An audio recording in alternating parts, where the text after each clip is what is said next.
President of the Technion, Professor Uri Sivan, members of the Board of Governors, Technion management, deans and faculty, students and alumni, distinguished recipients of the honorary fellowships and their guests, ladies and gentlemen, welcome.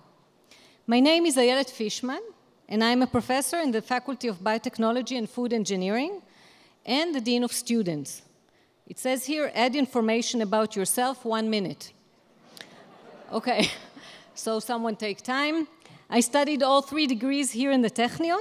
I worked for 10 years in the industry and then returned to be a faculty member. And my vision as Dean of Students is that any student who is accepted to the Technion will get all the assistance they need to successfully complete their studies. If it is financial aid, dorms, counseling, we are here to provide the support. For me, the student is in the center, and the Technion has the best students. It is my pleasure to serve as tonight's Master of Ceremonies. After a long delay caused by the COVID-19 pandemic, it is a great pleasure to welcome you here tonight, as we recognize the outstanding dedication to the Technion of the wonderful individuals we are recognizing with honorary fellowships. On behalf of the Technion, I thank you. Members of our Board of Governors, friends of the Technion from Israel and abroad, and the entire Technion family, faculty, students, staff, and alumni who have joined us here tonight to show appreciation for the contributions of our honorees. Their hard work, devotion to the Technion, and commitment to Israel are an inspiration to all of us. With the help of people like our honorees, the Technion is driving science and innovation for a sustainable future. Together, we will help make the world a better place for generations to come. We are privileged to honor them tonight. Our Technion societies strengthen and support this nation-building innovation. With us tonight are representatives from our societies from around the world: Australia, Brazil, Canada, France, Germany, Israel, Italy, Netherlands, Sweden, Switzerland, UK, and US.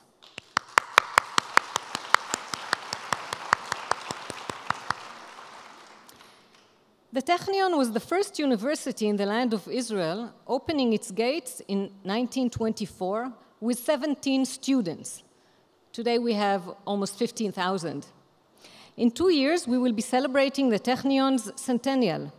To launch the celebrations, let us watch a short clip.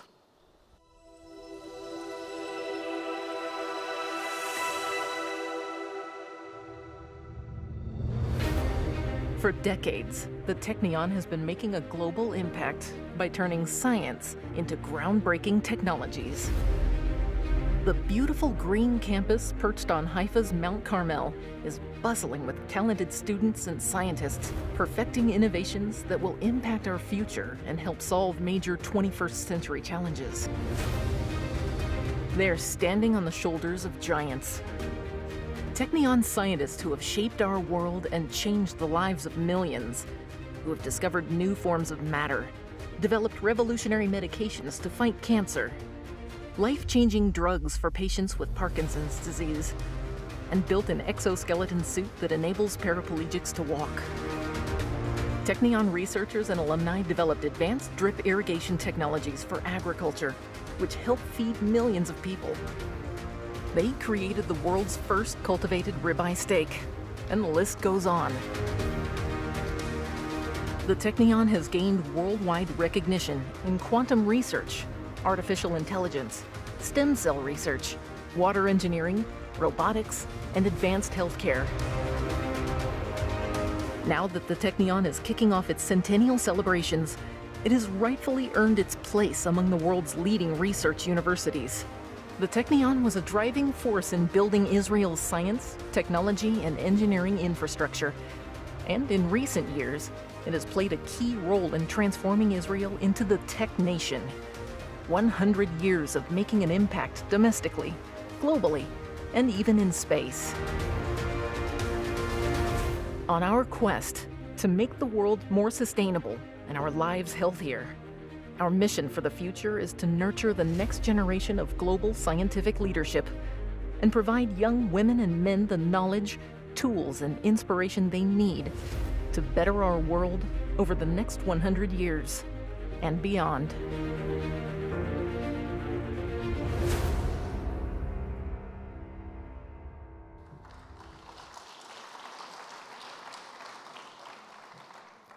I would like to welcome to the head table Mr. Scott Leemaster, Chairman of the Board of Governors, Professor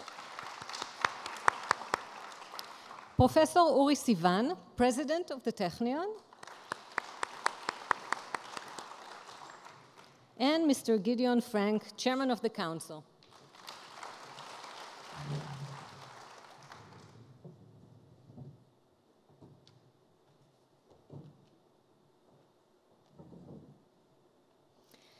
It is my great privilege to introduce our distinguished honorary fellowship recipients.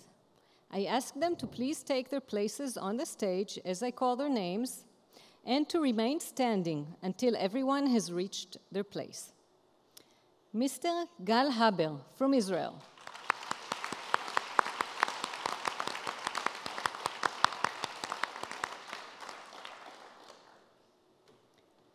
Mr. Robert Pollack from the USA.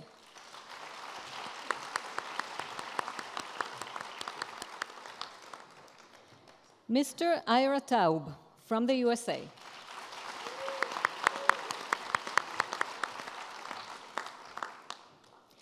Let's applaud them.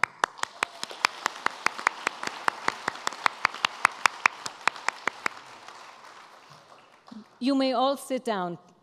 Ladies and gentlemen, I now call upon the Chairman of the Board of Governors, Scott Leemaster, to address us. Thank you. First of all, I need to apologize for my false start earlier. Maybe by the time I've done this 12 times, like my predecessor, Larry, I'll have it down. He was in the end, he was pretty good at it. So, President Sivan, members of the board, distinguished guests, ladies and gentlemen, welcome to what is one of my favorite moments of every Board of Governors meeting, the festive opening ceremony when we celebrate our joy at being together again, commend our honorary fellows for their many achievements in support of the Technion, and thank our worldwide societies for their dedication and hard work year after year to advance the Technion's mission in their communities. After a three-year hiatus, the joy and poignancy of this moment that we can all be here tonight as a family, the Technion Mishpacha, is uniquely powerful. We should savor every second of it. As Joni Mitchell has reminded us, you don't know what you've got till it's gone. The excitement of renewing these close friendships with like-minded Technion supporters from all over the world is a thrill unlike any other I have ever known. That's not the only reason this gathering is special. We are approaching the 100th anniversary of the founding of the Technion. Included throughout this weekend's events, you will find programming focused on the Technion Centennial. Together we will learn a bit of history, get to know some of the visionaries who have shaped the Technion, and celebrate the university's enduring legacy as a global hub of scientific innovation. After consulting with an amateur historian some of you may know, Peretz Levi, I can offer this countdown of the 5 most influential leaders who have shaped the Technion into something truly magnificent. Thank you, Peretz, for your assistance. Our first pick is Dr. Paul Nathan, the person who became the engine behind the actual building of the Technion. The idea of establishing a technical university in Ottoman Palestine began to gain support among Zionist leaders in the late 19th century. In 1908, Dr. Nathan, a German, a non-Zionist who was more interested in saving European Jews, began raising money, purchasing the land, and planning the construction of what would soon become the Technion. He chose Haifa because of the city's major railway junction and the port, which is about to be expanded, and which today is one of the crown jewels of the city. An American financier, Jacob Schiff, and the Russian Wysotsky tea family were early contributors to Dr. Nathan's project. Schiff is notable for his insistence that the Technion never be named for a single individual, and that it be open to all regardless of race, religion, ethnicity, or gender. This fundamental principle resonates yet today, as signified by the creation of a new senior position here at the Technion, Vice President for Diversity and Inclusion. I would like to congratulate Professor Adi Salzberg, who has been recommended by President Sivan, approved by the Council to serve in this important post. Our second hero is Eliezer Kaplansky, the Technion's general manager from 1931 to 1950. Eliezer was an engineer and Zionist who elevated the Technion into a more sophisticated institution. He laid the groundwork for the innovative juggernaut that the Technion has become today. Third is General Yaakov Dori, the first Chief of Staff of the Israeli Army, who was appointed by Prime Minister Ben-Gurion as the first president of the Technion. He served our university honorably from 1951 to 1960. Under his leadership, the graduate school was established and the Technion moved to become a research university. Professor Sidney Goldstein, number 4, was an applied mathematician from the University of Manchester who joined the Technion as academic vice president. He worked with General Dori and created the graduate school and the shift to a research university. Number 5 will surprise no one, and it's a pleasure to see him here tonight. Major General Amos Horev, who was honored last fall at the inauguration of the new Amos Horev Sports Arena. As President Sivan noted at the dedication, Amos was born in 1924, the same year Technion opened its doors. Ever since, his life has been intertwined with that of Israel and with that of the Technion. And I would like to take this moment to honor Amos since he is here tonight. I think we should take it in.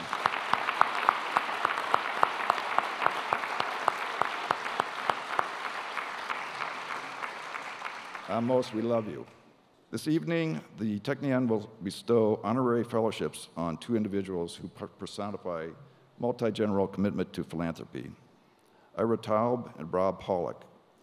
Ira's parents, Henry of blessed memory, and his mother, Mickey, were early supporters of the computer science faculty. The Taub building is an iconic fixture on this campus that beautifully symbolizes the Technion's emphasis on excellence. As chairman of the BOG, Henry was an inspiration to all. Rob Pollock's family has shown a similar dedication to the Technion over the years. His parents, David and Janet, endowed our beautiful visitor center, which receives 10,000 visitors per year from all over the world. Rob's brother, Jeff, is also an avid Technion enthusiast. One additional point about the visitor center, it's beautiful if you haven't seen it. I heard from Naomi Batansky, the head of the visitor center today, that within Israel, it has become a tourist attraction.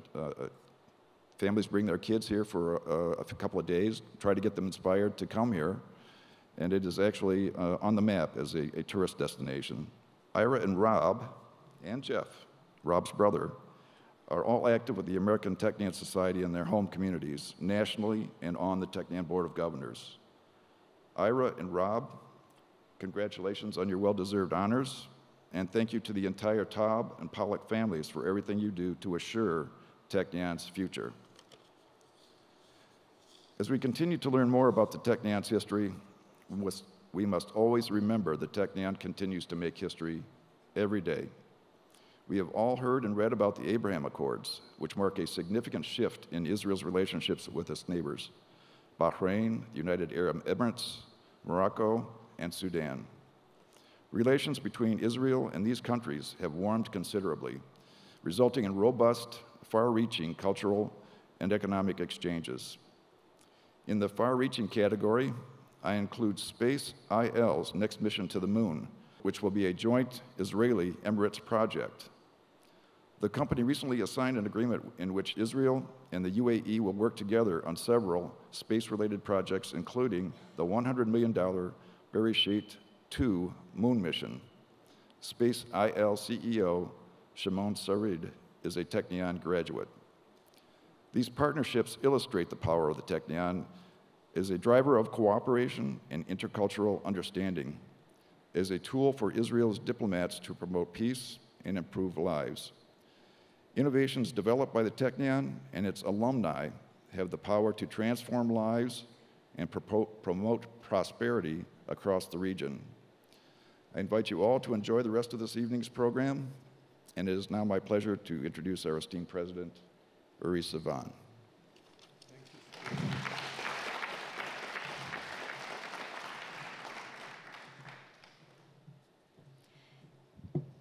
Thank you very much, Mr. Lee Master.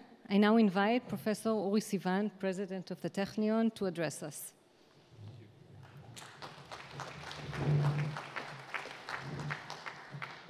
Good evening, everybody, and welcome in person to the whole or to part of the Technion family, to our supporters from 5 continents. We have representatives from 5 continents here, Technion societies, alumni, faculty, students, and of course, special greetings to our 3 honorary fellows. Congratulations. And a special welcome to our chairman of the board, Scott Lee Master, and chairman of the council, Gideon Frank. You know, I was kind of contemplating for a while, what is it that I'm going to speak with you about tonight? And I thought that perhaps a good subject might be a mystery. I would like to discuss with you a mystery, which I don't really fully understand, but it is highly relevant to education. We are all sitting here. We spent 2 nights together. I mean, this is the 2nd night in a row, and also on Friday. We tremendously enjoy each other's presence, the fact that we meet in person as opposed to Zoom or other online techniques. And the mystery to me is, what is the secret of in-person meetings?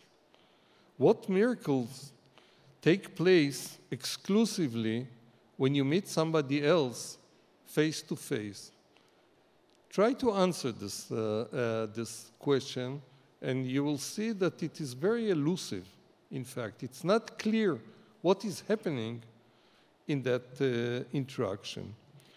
Now, this question is, of course, central to our meeting this week, but it is also central to the educational process. And we are a university. And during the past 2 years, we have repeatedly asked it ourselves. You know, universities have been teaching in essentially the same way for nearly 900 years. As few as 30 years ago, teachers were an almost exclusive source of knowledge, in addition to books, I would say. And now, knowledge is available to all through a variety of platforms, resources, and tools, most of them actually online. So in a world of excellent online courses, alongside YouTube tutorials on every topic imaginable, with many more added daily, universities have lost their exclusive role. Lecturers have lost their exclusive role. We are no longer a single source of knowledge. In parallel, as we have seen, COVID-19 reality worldwide demonstrated to us that the technology is already in place. We can teach remotely quite effectively. At least we can transmit classes online. So we had to transition to digital teaching, and it's no longer a question whether we can do that. That train has left the station. It's very much a burning question of how best and what else. To answer this question, we need to appreciate the fact that distance learning is different from distant teaching. We are very good at distant teaching, but what about distant learning? And that teaching is different from education. How can we best leverage digital media to improve the education provided to our students? Where do augmented and virtual reality technologies fit in this plan? What does internet-based pedagogy even looks like? And most importantly, when such vast knowledge is easily accessible to all and lessons can be broadcast to the comfort of learners' room, what are the evolving roles of the physical campus, of physical meetings? And that, of course, brings me back to what makes this Board of Governors meeting in person so special as opposed to Board of Governors held online. So what is the role of the physical campus, the classroom, the person-to-person interaction? Well, at least my honest answer to that is that we still don't know. We still don't understand that. We are just taking the first baby steps into uncharted territory, alien to that experience by universities for nearly a millennium. And we will have to figure out the answer on the move. Well, almost uncharted. We do have a working example. As senior researchers, we've gained plenty of experience in mentoring graduate students in our lab. This elusive interaction, by which knowledge and experience is transferred by osmosis from a mentor to a trainee, this mysterious process, we know it exists, we know it works. So it is mysterious, yet proven process, turning a graduate student into a researcher in a way that we don't really understand. This process clearly needs in-person interactions. It is clear to us that it cannot be done online. It is transferred through the very air in the lab. But here is the challenge. It works with a mentor and a few students, but how do we best upscale this quality and sentiment of this interaction from one mentor, one student, to one mentor, 100 students? For that, I suspect we will have to understand in-person interactions and their importance much better than we do today. Person-to-person interaction is near and dear to our hearts, as they clearly are also to our 3 awardees celebrating here with us tonight. I have to say that when I've looked through your history, it was clear that person-to-person interaction is central to that. Rob Pollack, who has taken person-to-person interactions to a whole new level through his endless support of our most promising faculty and students who are spinning their research out of the lab and into the world in the form of life-changing products and services. And Rob's generous love showered on soldiers from within and beyond Technion family is legendary. Together with Rob, here today are members of his family, multi-generational friends and supporters of the Technion.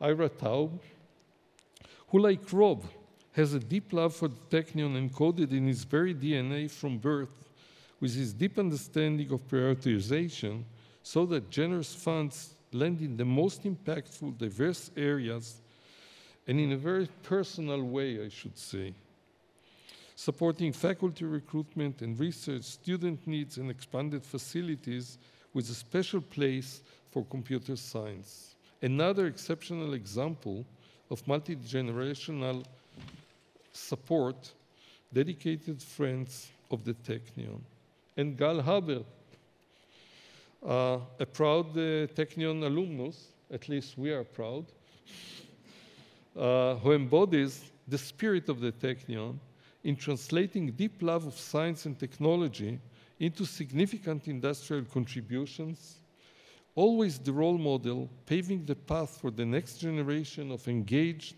contributing Technion graduates.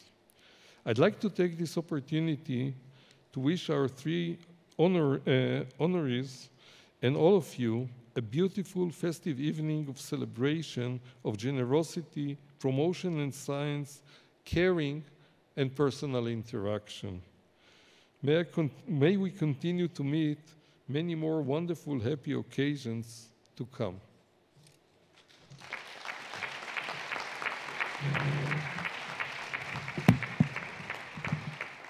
Thank you very much, Professor Uri Sivan.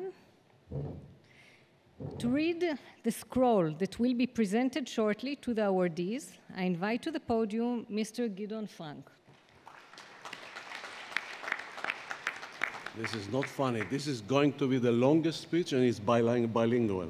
הוועד המנהל של הטכניון, מכון טכנולוגי לישראל, בתוקף הסמכויות המוענקות לו על ידי חוקת המוסד והקורטוריון, ובהתאם להחלטתו ביום י' בטבת, שנת 5780, שהוא היום השביעי בחודש ינואר 2020, מעניק בזאת לגל הבר, רוברט פולק ואיירה טאוב את התואר עמית כבוד של הטכניון.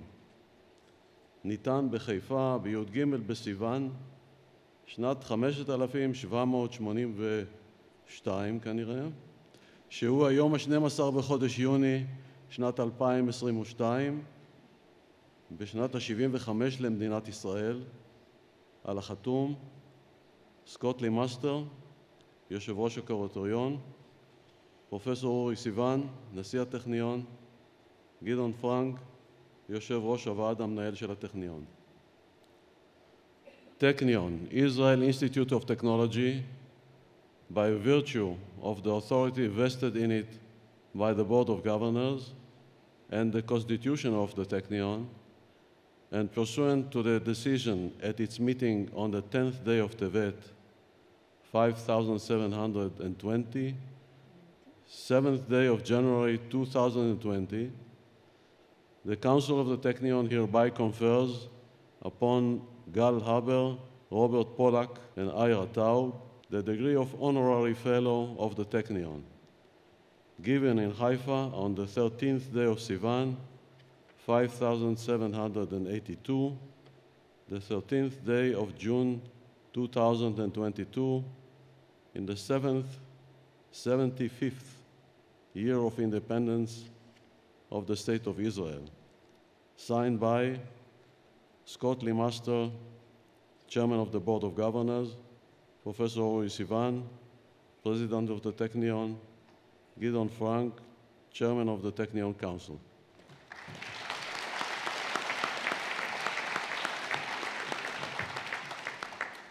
Thank you, Mr. Frank. I will read the citation for each of our distinguished recipients. Their biographies in Hebrew and in English can be found in your program. When I complete my words about each recipient, each one will approach the podium to receive their scroll from the president. The recipient will then return to his or her seat. I now ask Professor Sivan to join me at the podium. Would Gal Haber please join us?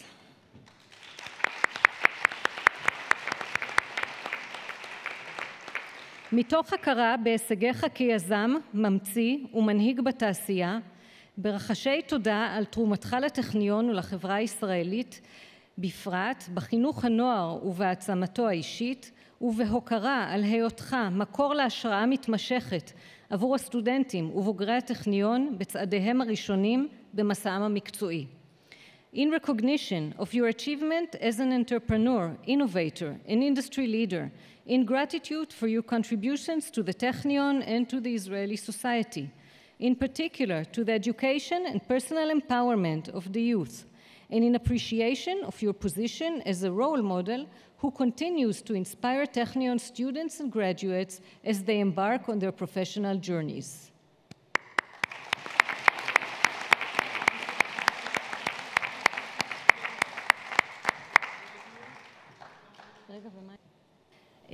Would Robert Pollack please join us?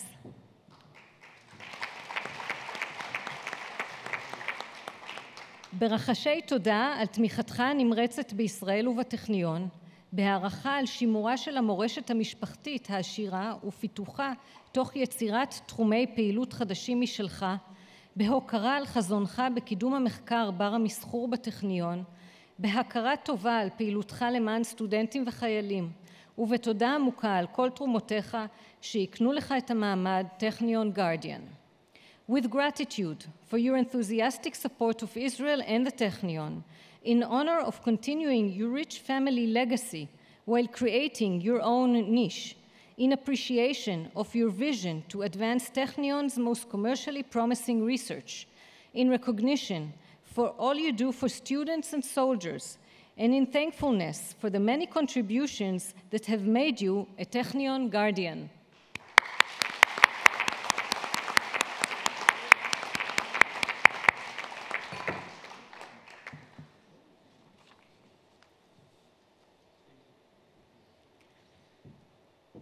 Would Ira Taub please join us?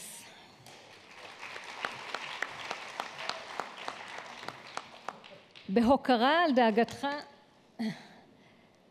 על דאגתך העמוקה למדינת ישראל ולהעצמת השפעתו הגלובלית של הטכניון, ברחשי כבוד על פועלך לקידום חזונם ההיסטורי של הוריך, בהצדעה על מנהיגותך הפעילה ב-ATS, ארגון דורשי הטכניון בארצות הברית, ובקהילתך, וברחשי תודה על תפקידך החיוני בתיעול משאבים פילנטרופיים לתחומים חיוניים לטכניון, במיוחד במדעי המחשב ולמוסדות אחרים בישראל ובארצות הברית. In appreciation of your passionate concern for Israel and advancing Technion's global impact, in honor of furthering your parents' historic vision, in recognition of your active leadership in the American Technion Society and your community, and in gratitude for your pivotal role in directing philanthropic funds to priority areas across the Technion, especially computer science, and institutions throughout Israel and the United States.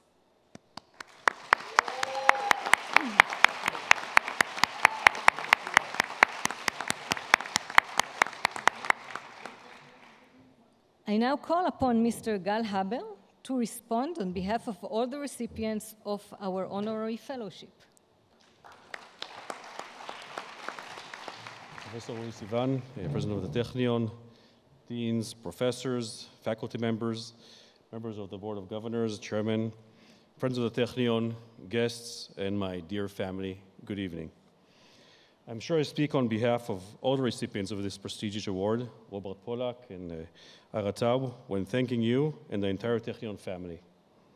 Receiving this title is a great honor, one which will drive us further to continue our involvement with the Technion for the benefit of the state of Israel, and dare I say it, the world, because the Technion alumni are at the forefront of innovation around the globe. I'd like to begin with a short story. A couple of months ago, I was giving a lecture at the Technion, and a young student raised his hand and asked me, in this day and age, when you can attend a 4-month course, is a Technion degree actually necessary? My response was, it's critical. I told him that Technion teaches you many lessons, but I picked 3 to speak about here. First, you gain knowledge when studying at the Technion, deep knowledge with a wide range of disciplines. And then, if you'd like to build your own company or startup, armed with this knowledge, you can actually turn your ideas and dreams into a reality. Second, the Technion teaches you how to learn. And when you actually do know how to do this, you gain the confidence and know how to overcome any obstacle, no matter how difficult it may seem to others. And when you run a company, you will encounter numerous obstacles. Third, at the Technion, you study with the brightest minds, intelligent, hardworking, and curious people who may then become your partners and colleagues, because no one can create a company all by themselves. It's always a matter of teamwork, because in order to build a great product, you need a great team. I've never heard of a mediocre team building a great product. I sincerely hope that student that raised his hand before listened to me. As the musician B.B. King once said, the beautiful thing about learning is nobody can take it away from you. But we mustn't rest on our laurels. We all talk about the high-tech locomotive that is driving the Israeli economy forward. It's true. But if I look at the ratio between the number of Technion graduates when I received my Technion degree compared to the population of Israel back then, a long, long time ago, it wasn't that long ago, I mean, not that old yet, compared to the number of recent graduates and the current population, they haven't grown hand in hand. To make it clear, the population growth exceeds the student growth. We can be proud of the past, but we must look to the future. We need more buildings, more classrooms, more faculty members, more laboratories, more of everything, and we shouldn't be content with where we are at the present. Right now, we're missing out on the opportunity to educate countless bright minds, and it could get worse. I'm not even sure if today I would have been admitted to the computer science faculty, and I believe my Technion education was critical for my career. So to achieve growth, we must keep pushing on all fronts, lobbying the government, the media, the relationship with the industry, philanthropy, the relationship with Technion alumni, offline and online. We must continue to pursue excellence, always, but in larger numbers, for the benefit of the state of Israel and the world. I mentioned the government, and as a side note, I have to say I'm a little bit worried. The current voting system creates unstable governments that collapse quickly. This creates an election circus that drives good people away from entering politics. In the long run, we can't have a great country with a mediocre governments. It's a genuine problem. I have to admit, I debated with myself if to bring this up here even, but I decided that it's relevant because it makes the job of safeguarding the Technion and all academic institutions even more critical, even more important. In closing, as a wise woman once told me, keep learning, keep teaching, and keep supporting education as the engine that drives humanity forward. Finally, I'd like to take the opportunity and thank a few people. I'll start with my parents. You know, without you, I wouldn't exist, right? It's a simple matter of fact.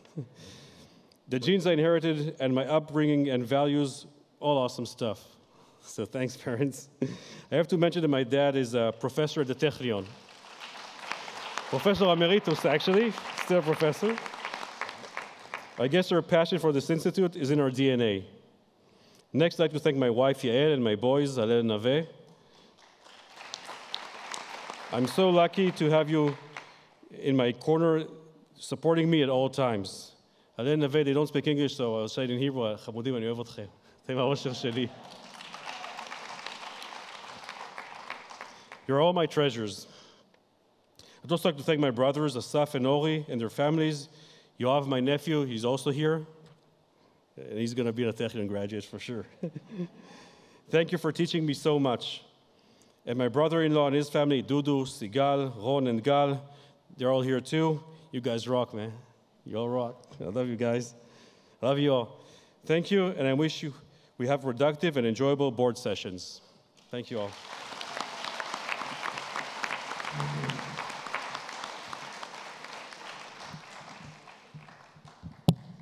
What did I tell you about Technion students? And I just found out tonight that his father, Professor Haber, was Dean of Students. So it's even more. So thank you very much for your inspiring words.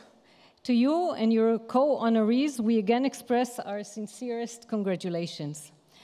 Dear fellows, would you please resume your seats in the auditorium?